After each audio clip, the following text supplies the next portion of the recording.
Salut, donc bienvenue dans cette deuxième vidéo du guide du débutant sur Unreal Engine. Aujourd'hui donc je vais vous présenter un petit peu cette fenêtre, qui est donc en fait la fenêtre de démarrage quand vous démarrez Unreal. Il va vous demander en fait de créer votre projet. Donc ici vous pouvez avoir les projets déjà créés, et comme on peut voir ici on peut créer tout un tas de choses, notamment des jeux, c'est ce qui nous intéresse. Et donc dans cet onglet jeux, on peut retrouver tout un tas de presets. En fait c'est des, on va dire, des projets qui vous permettent de créer des jeux, mais avec déjà une structure de base. C'est-à-dire par exemple si je sélectionne third person, eh bien je vais avoir un projet qui est déjà paramétré en third person, c'est-à-dire avec une caméra qui est derrière mon personnage, donc vraiment c'est troisième personne, donc avec la caméra qui peut tourner autour du personnage, etc. etc. Ici first person ça va être pareil, mais je vais être donc à la vue à première personne, donc style un jeu de tir en fait. On peut voir sur la petite image ici qu'il y a déjà les mécaniques d'un jeu de tir déjà programmé avec des projectiles qui partent, tout ça, voilà. Donc tout ça c'est déjà programmé et ensuite vous le modifiez comme vous le voulez bien évidemment. Top down c'est style MOBA en fait. Vous cliquez où le personnage doit aller en fait. Ici on a de la réalité augmentée, de la réalité virtuelle et des jeux de course de voiture par exemple, en sachant que, très important, à tout moment vous pouvez importer plusieurs presets dans votre projet. Admettons vous cliquez sur blank, donc pour avoir un projet totalement vide avec rien du tout de programmé, et vous pouvez totalement importer un projet top-down, un projet véhicule dans votre projet pour avoir les deux en fait. C'est totalement possible, en fait c'est tout un tas de programmation déjà faite. Mais donc soit vous créez déjà directement un projet avec, soit vous créez autre chose comme projet, donc que ce soit vide ou même avec un autre template, et vous pouvez importer d'autres templates ensuite par la suite. Je vous montrerai comment on fait, mais sachez que c'est totalement possible, voilà. Donc moi je vais choisir third person pour voir le personnage, comme ça plus tard on fera des modifications dessus, et on pourra voir ce à quoi ça ressemble. Ici tout en bas vous avez la localisation de votre projet, vous cliquez sur le petit bouton de dossier pour changer la localisation. Ici vous avez le nom de votre projet, donc moi je vais mettre tuto débutant,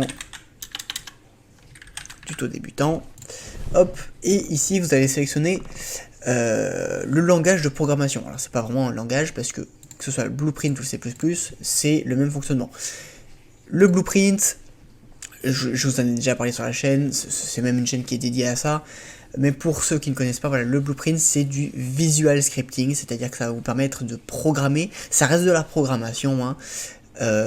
Il est totalement possible de faire un jeu à 100% en Blueprint, ça n'en doutez jamais, c'est juste que c'est du visual scripting, c'est-à-dire qu'on ne va pas rentrer des lignes de code avec une syntaxe, mais on va imbriquer des fonctions entre elles, voilà, alors que le C++, c'est le langage basique, hein, utilisé pour les jeux vidéo, donc avec des lignes, une syntaxe, voilà. Le Blueprint c'est une surcouche du C++, c'est-à-dire que ça utilise en fond le C++, c'est-à-dire qu'à l'exécution de votre jeu, ça sera en C++, mais nous, visuellement, en fait, on va pas rentrer des lignes de code, on va juste imbriquer des fonctions. Mais c'est tout aussi compliqué, il y a tout autant de possibilités.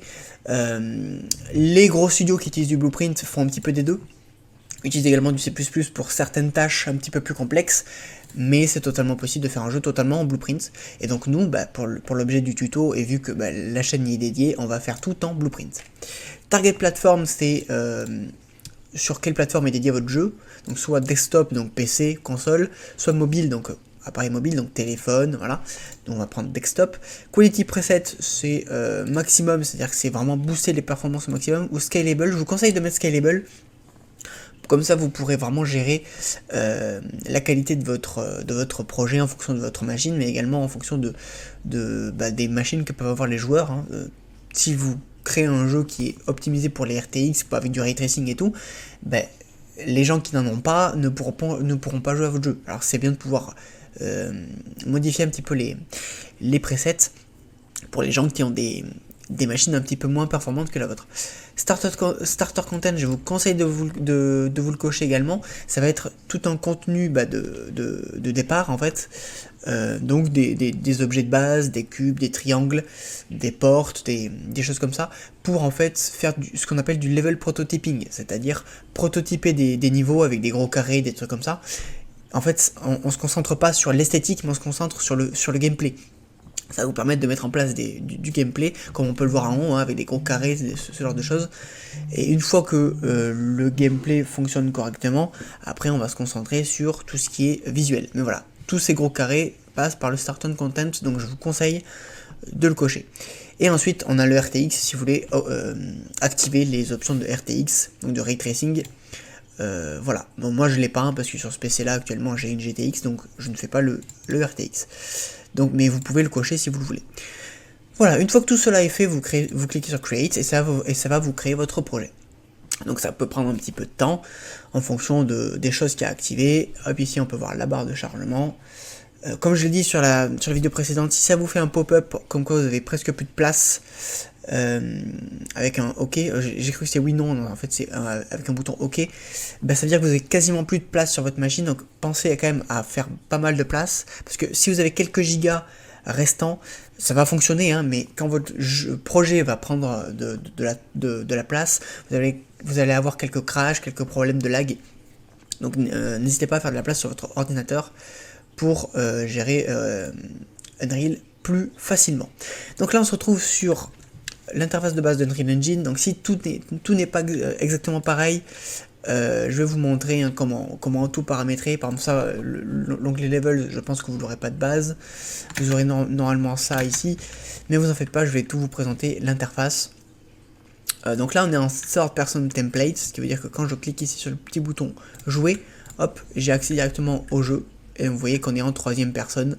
On peut directement tester notre jeu en temps réel. Donc c'est à dire que je fais toutes mes modifications, je clique sur jouer et je peux tout de suite tester ce que j'ai créé. Voilà, mais on y reviendra. C'était juste là une petite vidéo pour vous montrer comment créer votre projet. Voilà, maintenant on va vraiment s'attaquer à l'interface de base. A tout de suite.